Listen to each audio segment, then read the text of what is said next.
Progressive presents Adjusting to the Suburbs. I never really thought about tools until I bought a house in the suburbs. It's like this weird homeowner test if I need a tool for a project and don't have it. And my neighbor Ted loves to give me that look when I ask to borrow a pole saw. A year ago, I didn't even know pole saws existed. And now I gotta borrow one from Ted? What is happening? Anyway, when you save with Progressive by bundling your home and auto, that's the easy part of adjusting to the suburbs. Progressive Casualty Insurance Company coverage provided and serviced by affiliates and third-party insurers. 92% of households that start the year with Peloton are still active a year later. 92% because of a bike? Not just bikes. We also make treadmills and rowers. Oh, let me guess, for elite athletes only, right? Nope. It doesn't matter if you're an avid exerciser or new to working out. Peloton can help you achieve your fitness goals. 92% stick with it. So can you. Try Peloton bikes, tread or row risk-free with a 30-day home trial. New members only. Not available in remote locations. See additional terms at onepeloton.com/home-trial.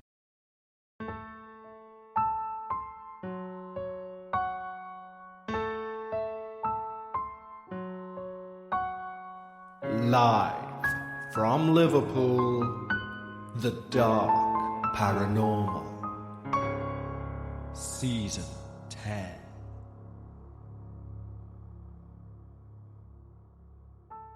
Hi everyone, and welcome back to the Dark Paranormal, Season 10. First, I'd like to say a huge thank you to everyone who reached out following our debut episode, The Dolls of the Devil.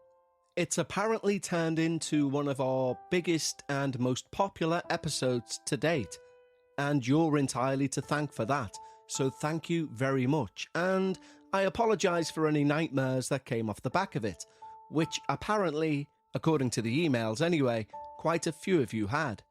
Before we go into today's show, I'd like to make a few announcements first, and firstly, a big thank you to everyone who visited the website, thedarkparanormal.com.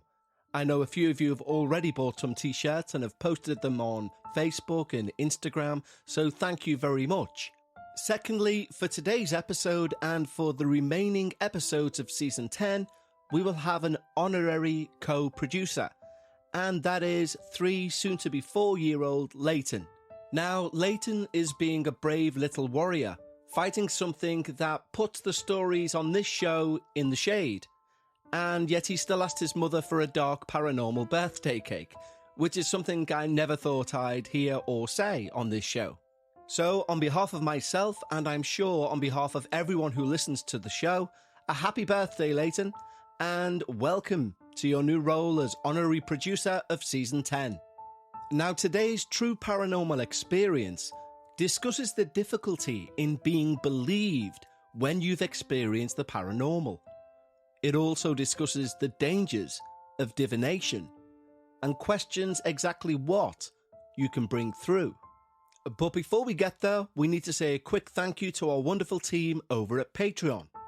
When you sign up to Patreon, not only do you receive these episodes both ad-free and before everyone else, but you can also gain access to the Patreon-only podcast Dark Bites. Dark Bites releases each and every Sunday, even on the downtime between seasons. And there's a back catalogue of over 30 plus hours of Patreon-only content for you to binge. We've built a wonderful community of like-minded paranormal enthusiasts over at Patreon, and we'd love to extend an exclusive invitation just for you. Simply head over to patreon.com/The Dark Paranormal, just like these wonderful new team members have.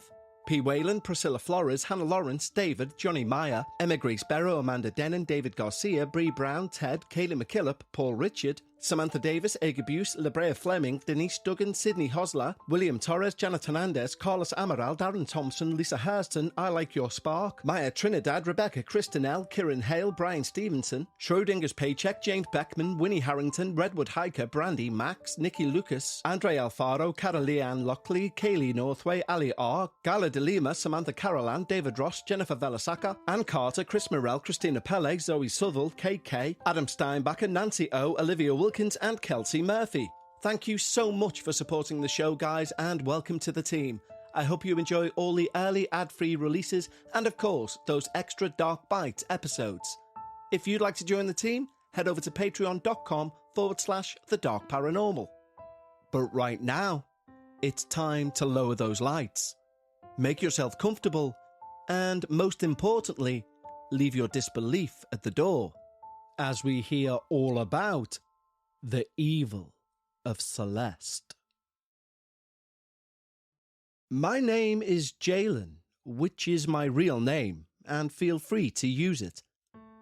Before I start my story, I'd like you to know that I'm not sure if I'm a medium or any sort of psychic, but I do feel energies, and I know their intentions. I've been feeling energies as long as I can remember, even though everyone thinks I'm crazy for saying that. Before I begin, I'd like to apologize for how long this story will be, but I want to make sure I cover every detail, as this has been on my chest for quite a while now. I think I should start off with a brief background about myself. I was born in Florida, but I grew up in a small town in North Carolina. I lived in Florida for 3 years and in North Carolina for 7 years. I then moved to Illinois in 2012, where I currently live. I've never had a paranormal encounter until I moved to Illinois. Before I continue, there are 2 houses that I've resided in. The first house I moved into in 2012, and the second where I currently live. I'll call the first house Aspen House, and the second house the Inverness House. When I first entered the Aspen House in June of 2012, at 11 years old, it didn't give off any bad vibes. In all honesty, it felt quite homely. And the first 2 weeks were uneventful. The third week, however, well, that's when things started to change. Before I mention the strange occurrences, everything I'm about to tell you now only happened to me. Never to my parents, never to my older sister or younger brother. I won't reveal the names of my family for privacy reasons, but let's call my sister Janet and let's call my brother Eric. In 2012, I was 11, Eric was 6, and Janet was 18. The first memory that comes to mind is me in my bedroom playing a game on my Nintendo DS in House 1, the Aspen House. I was completely immersed in the game when the sound of crumpling paper filled the room. I paused my game and looked up towards the sound when I saw it. A piece of paper had appeared out of thin air and slowly floated down onto my lap. I looked back up to the ceiling to try and find a logical explanation. I was raised in an atheist family, so I would always try and use logic and science to explain these things. There was nothing on my ceiling. Not even a ceiling fan where something from the previous owner could have been left behind. I was really confused, but really curious about what just landed on my lap. I picked it up, and to clarify, the paper wasn't loose leaf paper or any kind of notebook paper. It was, in fact, an index card. On one side of the card, there was writing in red marker, saying Anna. Confused and still curious, I flipped the other side, where there was more writing, this time in pencil. It's been 11 years since this occurred, but I do remember the writing saying something along the lines of how this Anna was upset that I was somehow mad at her, and she wanted to apologize by taking me to the mall. There was also some mention of the name Celeste, who I felt was negative, whilst Anna I felt was positive. The part that spooked me the most was the writing. It looked like that of a teenage girl. I sat there comparing my family's handwriting to the handwriting on the index card, but I came to the conclusion that it matched no one's. Not even my sister Janet, who was 18 at the time. At first, I did think it could have been Janet messing with me, but the index card had come, literally, from the ceiling, and I had nothing above me. Plus, my door was closed all the way. I was the only person in my bedroom with no ceiling fan, and a piece of paper had materialised out of thin air from the ceiling. Remember when I said that the handwriting spooked me? Well, Janet's handwriting is neat but a bit blocky. This handwriting was not blocky at all. It was more freeform, and my sister never wrote like that. My handwriting has always looked like the handwriting of a 9-year-old, and it still does. So I knew that I didn't write it. The scary part is, I didn't own any markers, nor did anyone else. But one side of the index card was written in marker. I immediately sat up, and I hid the card under some shirts on my dresser and went to get my parents in the other room. I still don't know why I hid the card, as if someone would take it. I just remember feeling like I had to, or whoever or whatever had left it would take it back. It was like an urge to hide the card. So I went to my parents' room where they were both relaxing. I got them to get up, and they were very sceptical about what I was describing. "Nothing fell from your ceiling, so stop it," said my dad. "Yes, something did," I exclaimed. "I'll show you. It's in my room." "I highly doubt it," my mum said. I gave her some side-eye and said, "Well, I have the proof." "Okay," she said, "let's go see this proof."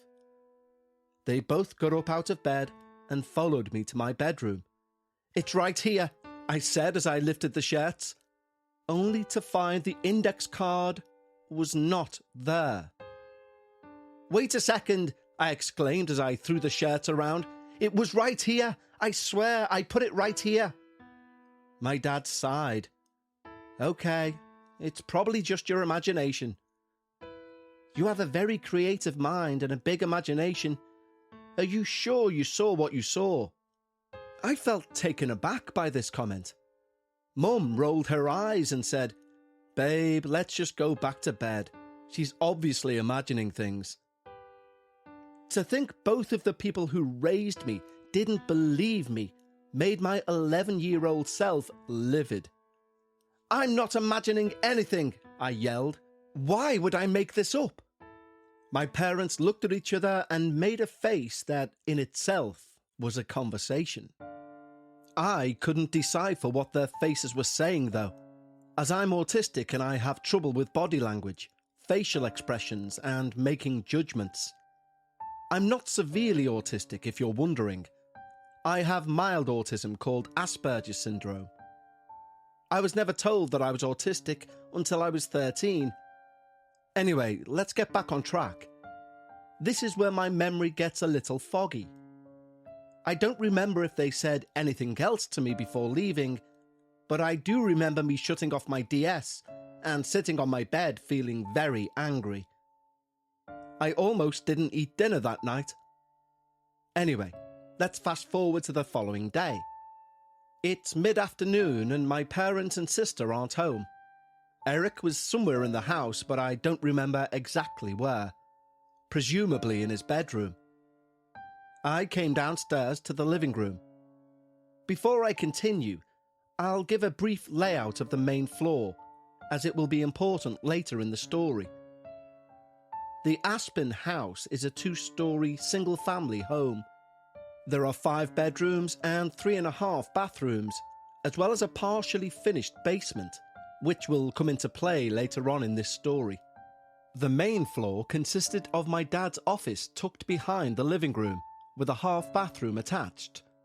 To the left of the office were the stairs leading up to the second floor and the landing.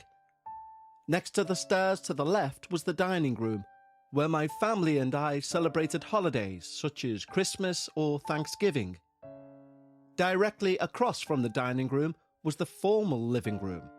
which is the room we would set our Christmas tree up in, but on normal days, just relaxing. In between those two rooms was the front door, which was painted white and had a glass door in front of that. Nothing ever happened in the kitchen, so no need to go there, but the eat-in kitchen is a different story, as I'll discuss later on. As I entered the living room, I noticed something white on top of one of the shelves where my parents put speakers to play music during dinner, as we didn't like to eat in silence. I guess I should mention I was tall for a female 11-year-old. I guess I have my dad to thank for that. When I was 11, I was 5'7". Now at 21, soon to be 22, I'm currently 5'10". So I reached up to the top shelf to see what this white object was, and it was another index card with writing in small letters. Please help me. Today's show is sponsored by BetterHelp. Sometimes life gets you bogged down. You feel overwhelmed. We've all been there. I've been there. I'm arguably there now. But it's getting better. Why? Because I've started therapy. Therapy not for you? Yeah, I said that too. Until I noticed the bad days started outnumbering the good days. So I gave it a shot. And I'm so glad I did. You see, working with a therapist helps you get closer to the best version of yourself. It gives you coping mechanisms. It teaches you to set boundaries, to empower yourself. If you've thought to yourself even once, would therapy work for me? You 100% should give it a try. And BetterHelp is a great option. Convenient, affordable, and entirely online. A quick questionnaire matches you with a licensed therapist, and you can switch therapists for no additional charge. Visit betterhelp.com/Dark Paranormal today and get 10% off your first month. That's betterhelp.com/Dark Paranormal. Trust me and take that first step. I had a bizarre reaction to finding this card. I rushed into the kitchen and found a pencil in one of the drawers, and I wrote back to Anna and placed the card back where I found it, and I waited. I guess I was waiting for something to happen, but I didn't know what. A few minutes passed, and I was getting impatient. I quickly grabbed the index card to see if something had changed, but all I saw was the "please help me" and my scrawled response. I'm not sure why I expected something to change, especially coming from an atheist family, but I've always felt different in a spiritual way that I can't really describe. It's almost like I felt the universe or some sort of higher power telling me that I'm not your standard atheist. This is one of the many reasons why I currently identify as agnostic as opposed to atheist. The next couple of days were uneventful until I was in the basement on one particular day. I was watching a TV show on MeTV that I love to watch reruns of. It was cheesy, but what do you expect from watching a 60s TV show in the mid-2000s? I was enjoying one of the action scenes when I suddenly felt a dark presence in the room with me. For some reason, I immediately thought that it was Celeste, trying to stop me from helping Anna. I didn't know why I thought that. I just felt it deep inside me. I paused the show and just sat there, afraid to look anywhere except at the TV. I could feel glaring eyes behind me. And then, the presence moved past me and entered the guest kitchen, which was 6 feet away from me. I sat there motionless, hoping whatever it was would go away. I thought maybe if I didn't move, it would lose interest. But I thought wrong. I finally looked over towards where I felt the dark presence, and I saw it. It was a tall shadow figure with no expression. I could make out her long curly hair and her face, and then As it stared at me with zero emotion, it made a sound, which I can only describe as a loud whistle, as I had no sound to compare it to. I screamed, stood up, and ran up 2 flights of stairs to my bedroom on the 2nd floor. I ripped the blankets off my bed and I jumped under them. It felt like I spent an eternity under those blankets, full of fear. And let's just say that ever since then, I refused to enter that basement unless it was absolutely necessary. That night, and for 3 nights after, I had terrible, vivid nightmares that caused me to feel unsafe in my own home, in my own room. I barely slept for a week, until I finally decided to put my foot down. On night 4, I woke up sweating and with heavy breathing, as I'd just woken up from yet another nightmare. Right then and there, I knew, even at 11 years old, I'd had enough. I looked at my digital clock, which said it was 2 in the morning. I stood up and walked to the center of my room. I took a deep breath. "I'm not afraid of you," I said aloud. "Try all you want. You can't silence Anna, and you can't silence me.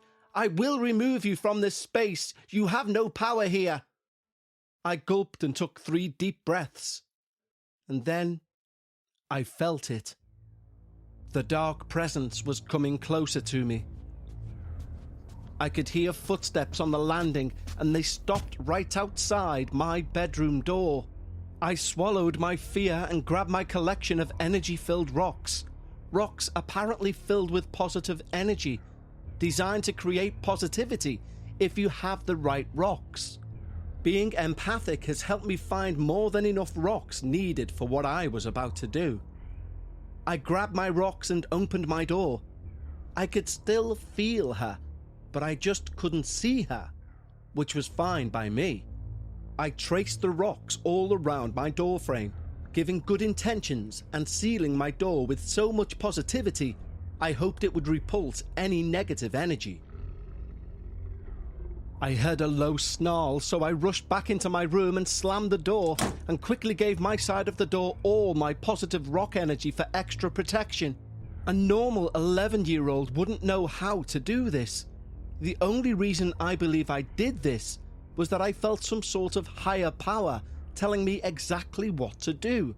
This higher power felt protective of me and kind, and I believe it was either my late grandfather or maybe a guardian angel trying to keep me safe. So I listened to it. Ever since then, things were quieter, but I didn't trust the peace. I had a feeling that Celeste, or whoever the spirit was that was tormenting me, was still there. 4 years passed and nothing major happened, and I was enjoying the bliss. I stopped communicating with Anna, but that didn't mean she stopped communicating with me. Celeste's torment towards me really scared me, and I was doing my best to not think about her so I wouldn't have to relive a complete nightmare. It was the summer of 2016, and I was still living in the Aspen house. I still had 1 more year of living in that house, but my 15-year-old self didn't know that just yet. My little brother, Eric, who was now 10 years old, asked me to try out a game he'd heard about online. It was just me and my brother now, as Janet was 21 and had moved out, though she would visit from time to time. I was chilling on the couch in the living room, scrolling through Instagram, when Eric came downstairs and asked to show me something. Out of sheer boredom, I accepted, as I had nothing better to do. He led me to the eat-in kitchen, which I mentioned earlier in the story. He took out a piece of paper and 2 pencils. He laid the paper on the table and took 1 pencil and drew 4 quadrants. He then wrote the words yes and no diagonally across from each other. I was puzzled about what he was doing. "What are you doing?" I asked him. He just looked at me and said, setting up the game. Watch, it's gonna be so cool." He smiled from ear to ear. Usually when he does that, it's not a good thing, so I felt a little nervous. Then he put the 2 pencils in the centre of the paper, one as the base and the other on top, like a spinning wheel but with pencils. He then sat back in his chair and grinned at me. I gave a shy smile, feeling uncertain, but curiosity got the best of me. Even though every fibre of my being was telling me not to do this game, I really wanted to see what this was all about. He then said 5 words that made me uneasy. "Charlie, Charlie, are you here?" I felt a tightness in my chest, and I realised what my brother was doing. But I didn't know how to tell him without sounding like I was crazy.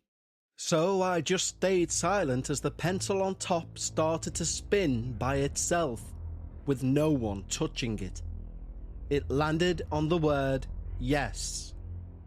My brother smiled, presumably because he was happy it worked. But I knew that he had no idea what he was doing. I had to say something. "That's cool, Eric, but I'm not interested in this game." His smile dropped and his eyes filled with concern. "Why?" he asked. "The pencil moved by itself without either of us touching it. Don't you think that's awesome?" "No," I said. "I think it's creepy, and I think we should stop. I don't like this." He shrugged and asked another question, but I was walking away. I didn't want to hear what he was asking. I knew he found the game online, but I also knew it was anything but a game. His 10-year-old mind must have thought it was just a game, whilst my 15-year-old mind thought he was summoning an evil spirit into the house without even realising it. Ever since that day, things haven't been the same. I started seeing more shadows, peeking around corners, lurking in the dark. My parents thought that I was going through mental health issues, and I was on multiple prescription medications. I never tried talking about my experiences with anyone else. I mean, look what my parents did.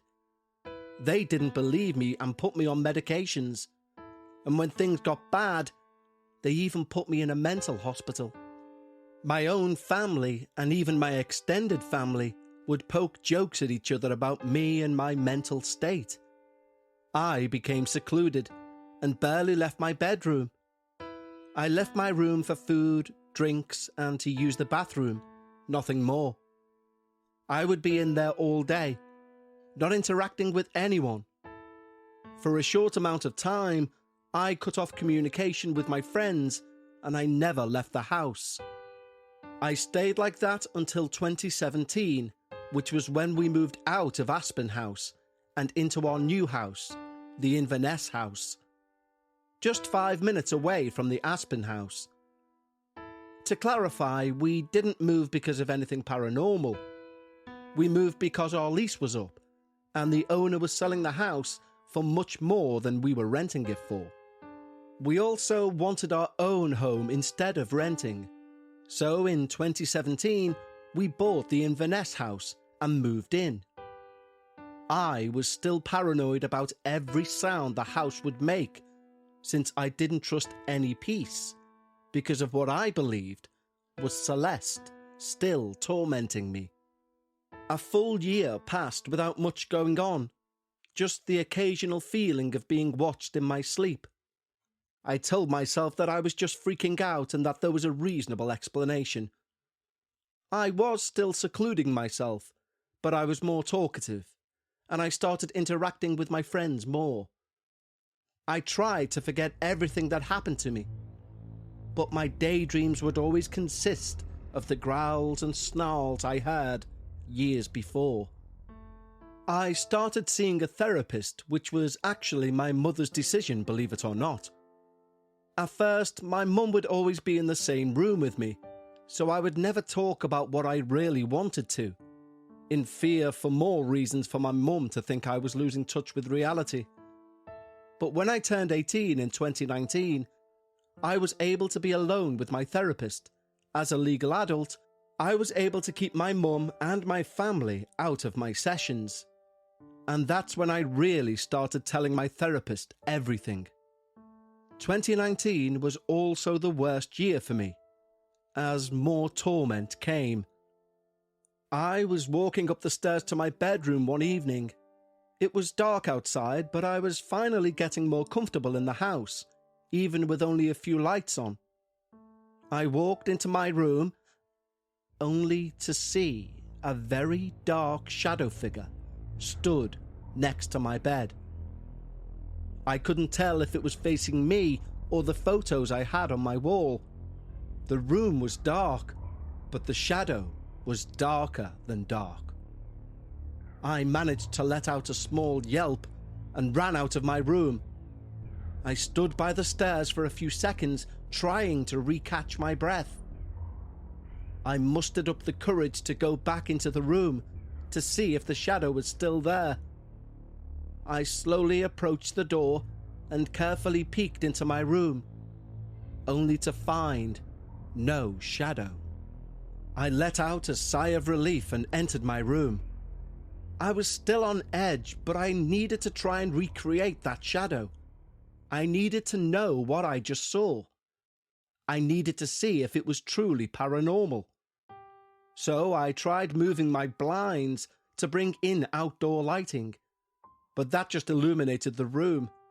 I needed to figure out a reasonable explanation of how there could be a large, dark shadow that appeared to be another human being in my room. I tried everything I could think of, but I just couldn't recreate the shadow. I then grabbed my blankets and went downstairs to sleep on the couch. I wasn't going to sleep in my room that night. I always wondered why no one else experienced these things. It was like whatever it was knew it could target me and get away with it, as no one would ever believe me anyway.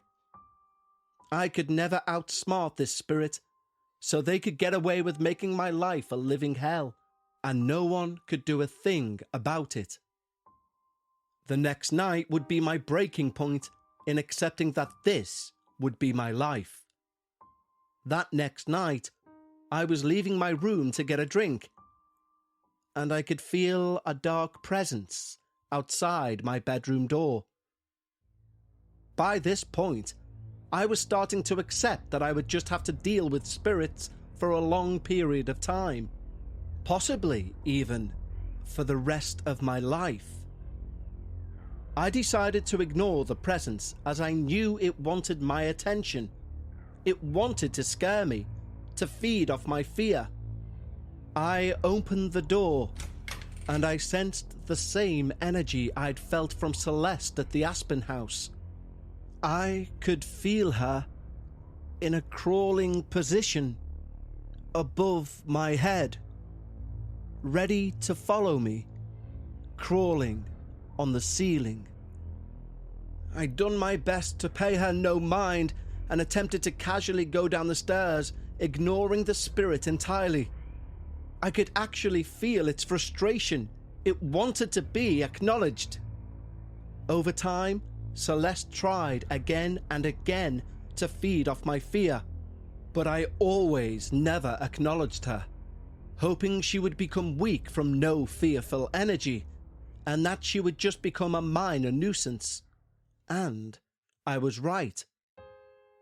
Once 2020 came, Celeste never tried anything on me.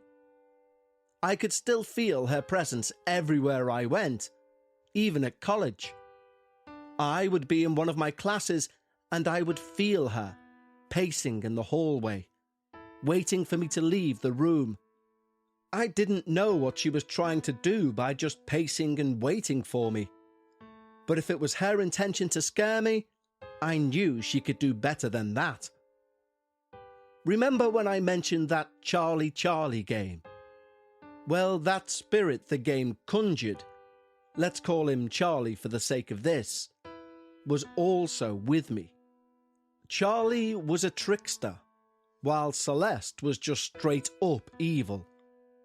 Charlie's activities were playful but could also be unnerving. When I say that Charlie's a trickster spirit, that doesn't mean it's all fun and games. Tricksters don't just play pranks. They can and will harm you. I never wanted anything to do with him, so if I sense him around, I don't acknowledge him at all. That would just be looking for trouble. It's now February of 2023, and I'm managing to live with both Charlie and Celeste. My parents, even my siblings, still don't believe me. I was surprised when even Eric, who is now 17, denied having anything to do with Charlie. And he's even said I made the whole thing up. Even though I feel unheard, I am finding peace by coexisting with the spirits. And if we can all get along, that's all I can ask for. Thank you for listening to my story, and hopefully someone out there won't be so afraid of the unseen. Jaylene, thank you so much for sharing your true paranormal experience with us here on the show. It's made for a hell of an episode too. And I wouldn't be surprised if tonight's nightmares feature that woman crawling on the ceiling. That's one hell of a visual. There is also a deeper discussion to be had around people not being believed with regards to the paranormal. There is an amazing book out there by journalist Will Storr called Will Storr versus the Supernatural. Within that book, he goes around the world investigating stories about the paranormal, himself a skeptic, and you go on the journey with him from skeptic to believer and back again. But one of the saddest experiences of somebody not being believed is briefly touched on within that book. He meets a man who says his wife kept claiming to see shadow people at the foot of the bed. However, both he and her family did not believe her. She ended up sadly taking her own life, and the very next night, he woke up to shadows at the end of his bed. And he was in the deepest despair that he never believed his wife at the time. It's like what we say at the end of each show. When you're discussing the paranormal, try and leave a piece of your disbelief at the door. But for now, thank you for choosing to spend your time with me here for episode 2 of season 10. For our Patreons, I'll speak to you again on Sunday for another episode of Dark Bites. And for everyone, I'll speak to you next week for episode 3 of season 10. And believe me, it's a corker. Until then, I'll reiterate that message. When you're discussing the paranormal, always try and leave some of your disbelief at the door. And I'll see you next time here on the Dark Paranormal.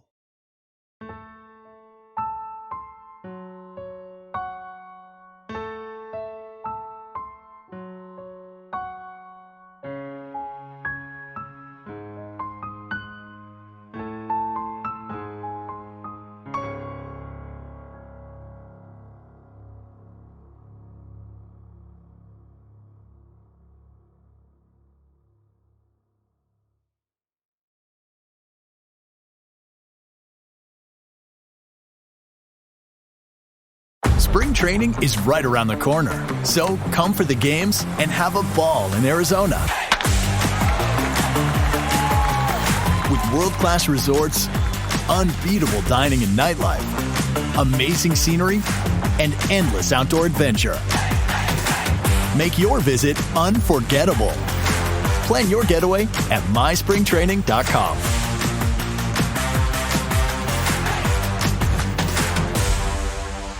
Progressive presents Adjusting to the Suburbs. It never dawned on me how much walking I used to do until I bought a house in the suburbs. Like when I'd say, I'm going for coffee, of course I was walking, but now it's like 3 miles and no latte's worth that. I find myself inviting people on walks with me like it's a scheduled activity. This morning, my neighbor asked me what I'm doing, and I actually said, I'm going for a walk with Nancy. Anyway, when you save with Progressive by bundling your home and auto, that's the easy part of adjusting to the suburbs. Progressive Casualty Insurance Company coverage provided in service by affiliates and third-party insurers.